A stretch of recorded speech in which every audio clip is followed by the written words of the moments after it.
How you doing? How you doing? So we are on the rise of Europe, topic 1.6, and we're going to start right away with taking a look at the Byzantine Empire.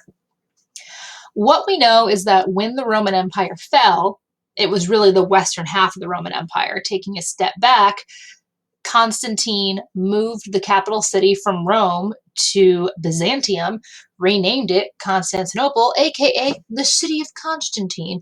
And as we have learned from previous lectures, when you have to move the capital city, it's a sign that things aren't going well for you. And this was true as well. In moving the capital city to Constantinople, the Byzantine Empire was able to form. The western half of the Roman Empire fell, and then Byzantine arose. Um, Really, what we're going to see is the Byzantine at their height under Justinian in 527, and that is as powerful as they will ever be. What we're going to see happening are parts of the empire breaking off. Muslim Arabs will take the provinces of Syria and Egypt from the Byzantines, and then these people would be converted to Islam. And these losses permanently reduce the power of the Byzantine. We're also going to see on the religious and political fronts the Byzantine Empire experiencing what we'll just call declining relations with people of Western Europe, specifically religious figures and political leaders. And this is going to form the schism between the Latin and Orthodox churches in 1054. And that would be called the Great Schism or the East West Schism. And I love that word. So its political and religious unity prevented the Byzantine from breaking up. They would face a number of very serious threats, one of them being the First World Tour of the bubonic plague in 541, aka the Plague of Justinian.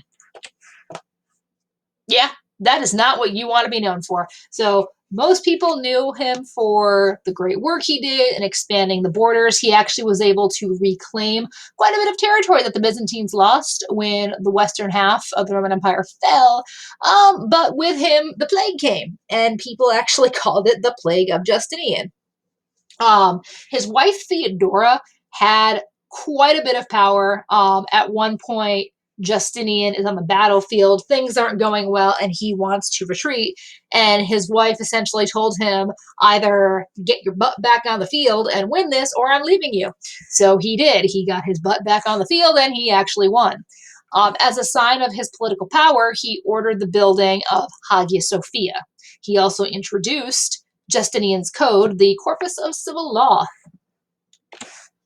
Under the Byzantine folks, Byzantine architects would influence the design of churches and monasteries, and then Byzantine religious art is very distinctive, as you can see, with that gold, what do you call it, patina? I don't know, gold painting. How you make that is with gold flakes and egg yolk. Also a very specific style. You can easily identify Byzantine art. The missionaries Cyril and Methodius also preached and spread religion, and this led to the formation of Cyrillic script. And also, of course, cultural achievements. Hagia Sophia, built by Justinian as a show of not only just religious dedication, but look how powerful I am. I can have this built. And this is a pretty normal thing that rulers do to show their political authority, is they have the funds and the means to create this. So here's the inside. This was converted to a mosque under the Ottoman Empire when the city of Constantinople was taken in 1453. But as you can see from the inside, the frescoes are still intact. All right, so the Byzantine Empire would experience a decline of urbanism similar to the West, but not as severe, and it would take much longer as well. Women were confined to their houses, and if they left, they were veiled. So if they went out to the public world, they always veiled. But sometimes Byzantine women did rule alongside their husband, as seen by Theodora, Zoe, and Theodora again. Different Theodora, though. The Byzantine emperors intervened in the economy by setting prices, controlling the provisions of grain to the capital city, and they monopolized trade on certain goods. And as a result, Constantinople became well supplied, but the cities and rural areas lagged behind the capital city in terms of wealth and technology. Gradually, Western Europeans began to view the Byzantine as a crumbling power. And for their part, Byzantines like Anna Komnena, she was a daughter of the emperor, thought that the Westerners were uncouth barbarians. They wore pens. That's a big no-no. So this brings us to the Great Schism of 1054. So this is where you have the clear separation of the two churches, the Orthodox Church versus the Roman Catholic Church. Orthodox Christianity would see its roots in Eastern Europe as well as parts of North Africa.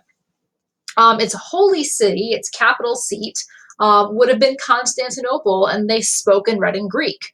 Priests could marry, and the biggest holiday was Easter. In the Catholic Church, Western Europe is where we really see this spreading. Their capital city, their holy city is Rome, and they speak and read Latin. They support the use of icons as well as praying to icons, and priests are not allowed to marry. They must remain celibate, and the biggest holiday is Christmas. The head of the Catholic Church was the Pope, and he oversaw matters of both religious and political affairs. These two churches also disagreed on the nature of the Trinity, as well as the relative importance of faith versus reason. So now what we're going to take a look at is the Western Church, and we're going to look at Western Europe. A major controversy would occur in the early medieval period through the distribution of power among religious leaders and secular rulers. The Pope sought to combine the religious power with political power by forging alliances with kings and then choosing to crown a German king as the first Holy Roman Empire. So some people that you should know, Clovis, who will unite the Franks, and his conversion to Christianity will actually help it spread throughout Western Europe, and he'll also found monasteries. Well, I should say it's under his influence that monasteries will be founded. Followed by Charles Martel, and you guys remember the Battle of Tours. He is the leader who defeated the Muslims at the Battle of Tours and thus ended Islamic influence from Spain into Europe. As you can see, the Umayyad kingdom is right here. And this is also going to be, I want you to take a look at where the Spanish monarch is by 811, and take a look at the Umayyad kingdom of Spain. And I want you just to remember this. The Umayyads have been there since the 700 CE. And when we talk about the Reconquista in this video lecture, I want you to think about how long they've been there when we're looking at the Reconquista. We're talking about religious warfare. And then, of course, Charlemagne, and the Carolingians. So Charlemagne claims the title of emperor as the rightful heir to the Romans. He had the support of the Pope of the Roman Catholic Church, the RCC for short. And this is where we see popes combining that religious power and finally officially crowning a German king as emperor of the Holy Roman Empire. So even though Charlemagne claims it first as the first emperor, the Pope actually crowned somebody emperor in 962. Whoops. And that's what leads us to the age of the Vikings. We don't really talk about them in this class that much, which is a shame. So the Vikings come from Norway, Denmark, and the warriors from Sweden are actually called Varangians. And they continuously raid coastal towns along Europe. But what we do know is they were pagans. Women were very active in the pagan Scandinavian religion. There were many gods, but three were the major focus. And periodically, they would invade and actually take over parts of Europe. Women actually had equal power to men. They could own property and institute divorce. What's pretty cool is I want you to take a look at this ring.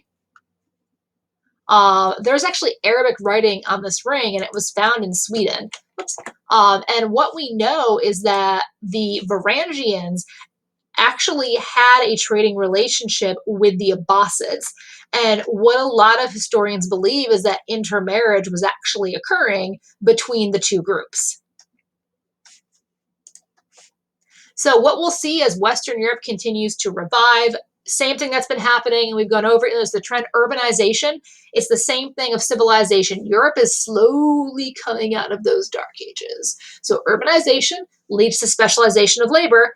That creates a social hierarchy. But guilds were actually established to create regulations between craftsmen. This protected the quality of production as well as prices. And then the specialized labor would increase manufacturing as well as the number of goods that were there. You're going to see a lot of working changes in Europe. So you're going to have the cottage system and the putting out system where each group of individuals has a certain skill and they pass it on to the next person. This is the original factory system. Only instead, people are doing this in their homes and they actually build their homes together. So you have all of the spinners live in the same several houses, and then all of the weavers live in the same several houses. And all of this increased manufacturing, of course, leads to increased trade. Italian merchants will dominate trade in the Mediterranean, but you're going to see increased involvement in the Silk Road trade, on the Trans-Saharan trade, and even somewhat with Indian Ocean trade. Some of the goods being brought in are coming in on that trading path. In the north, you'll also have the Hanseatic League to promote trade in Northern Europe. And then, as I mentioned before, the Spanish Reconquista. So the Catholic Church had a lot of power in Western Europe. And even within the Holy Roman Empire, which was supposed to be the heart of the Catholic Church, there were issues with the rulers. Secular rulers argued that they should have the power to appoint bishops who held land in the manor system. The popes didn't agree with this, and this led to what became known as the, sorry, I'm kicking my dog out, the investiture controversy. In England, conflict between secular power and the power of the church broke when Henry II tried to bring the church under his control as part of an effort to strengthen his power over English nobility. As you guys know from your reading, kings didn't have a lot of power. This backfired on the king badly when 4 of his knights assassinated him. And they assassinated the Archbishop of Canterbury. So this is what Henry was trying to do. Henry II was trying to appoint this bishop. And yeah, the knights assassinated the bishop that Henry was trying to appoint. And this is what's going to lead to the Shrine of Canterbury that became the inspiration for the Canterbury Tales.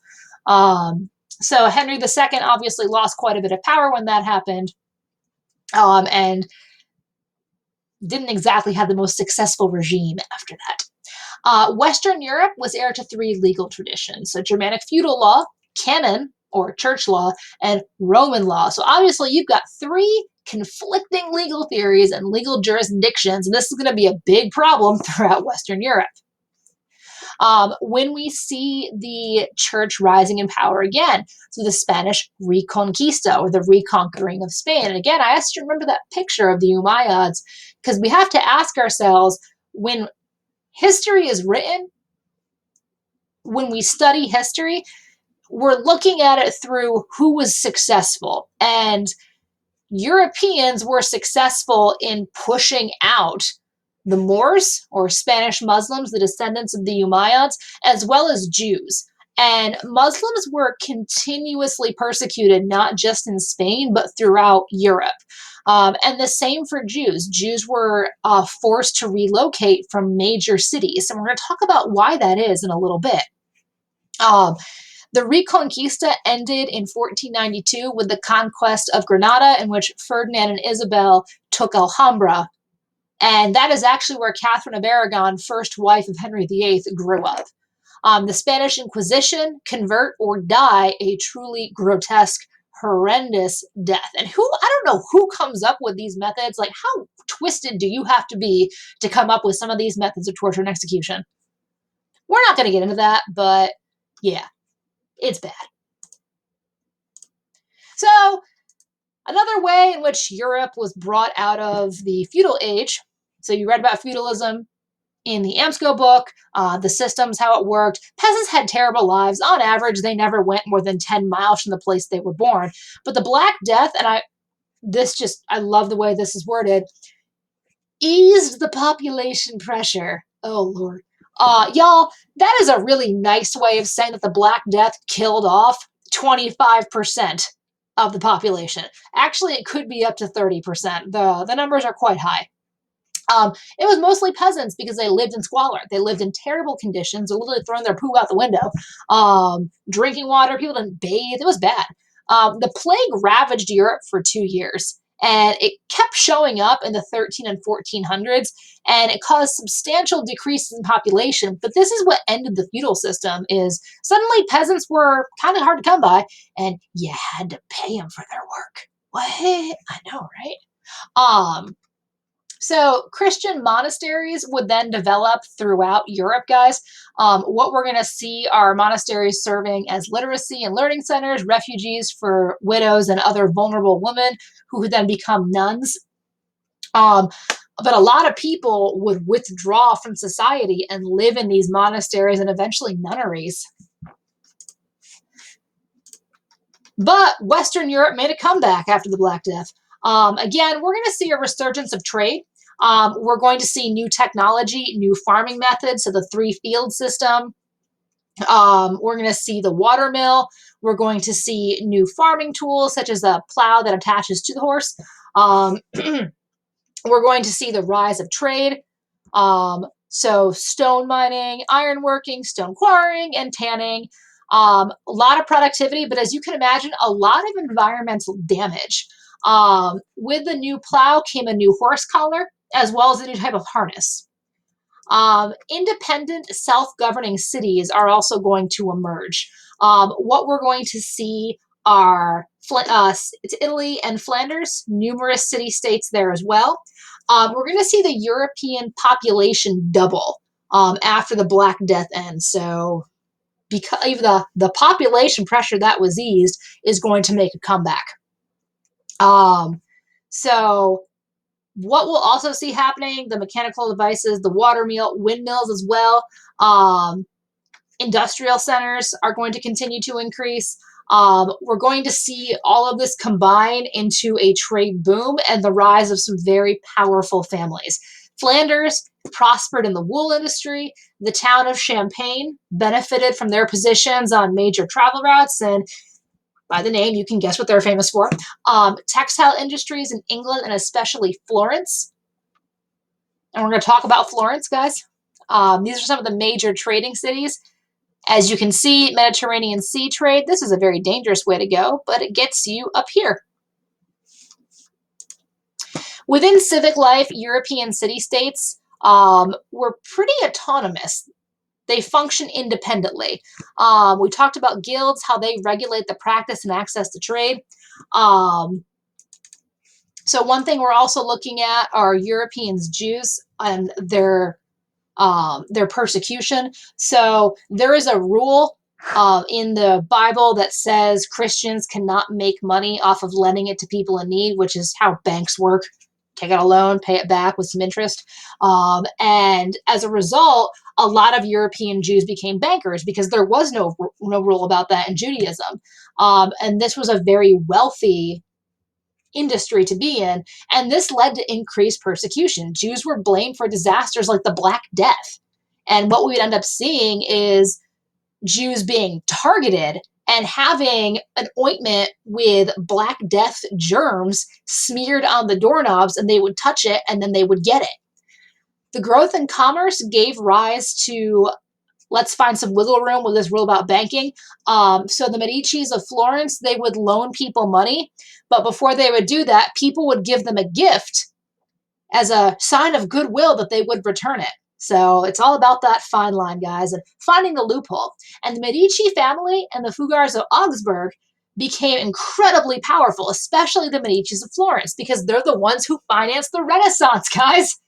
All the major works of art that you see in the Renaissance was pretty much paid for by the Medicis. It's after the Crusades, Europeans gain access to those Greek and Arabic texts on science, philosophy, medicine. They are pulled out of the Dark Ages. They begin building colleges after 1200. Bologna became famous for its law school. Other colleges were built for medicine or religious studies. The merging of Christian faith with Greek science became an intellectual movement known as scholasticism. And this would spark the Renaissance. Again, thank you, Medici family. So the Italian Renaissance, guys, we're going to see beautiful works of art. It's a celebration of human life. I believe the expression is YOLO. And this is where we'll also see not just paintings, but literature. So it is better to be feared than loved if you cannot be both. Niccolo Machiavelli. We'll see Dante. You know him from the Divine Comedy, probably Dante's Inferno most famously. 9 Layers of Hell. Chaucer's The Canterbury Tales, the first book in which people of different social classes mingle together. We'll see the rise of work in the vernacular, or the everyday language. We'll see the Vatican Library built by Pope Nicholas V. Erasmus produces a critical edition of the New Testament. Thank you, Gutenberg, for that printing press. We're going to see beautiful works of art. David by Donatella, 1440. David Michelangelo, 1501. Please note the differences of what the ideal man was. Once again, we thank the Medici family of Florence for their generous donations. We'll see the rise of Da Vinci, the man, the myth, the legend. Raphael, who led a very interesting life, died quite young, gave us scale and dimension, and gave us the School of Athens. Thank you very much, Raphael. The Northern Renaissance is famous for its use of advanced oil painting techniques, realistic, expressive altarpieces, art on wooden panels, and then other forms of printmaking. So we have Johann Vermeer, Girl with a Pearl Earring, and then Jan van Eyck. Just 2 very famous ones. The Armani portrait. You learn about it in AP art history.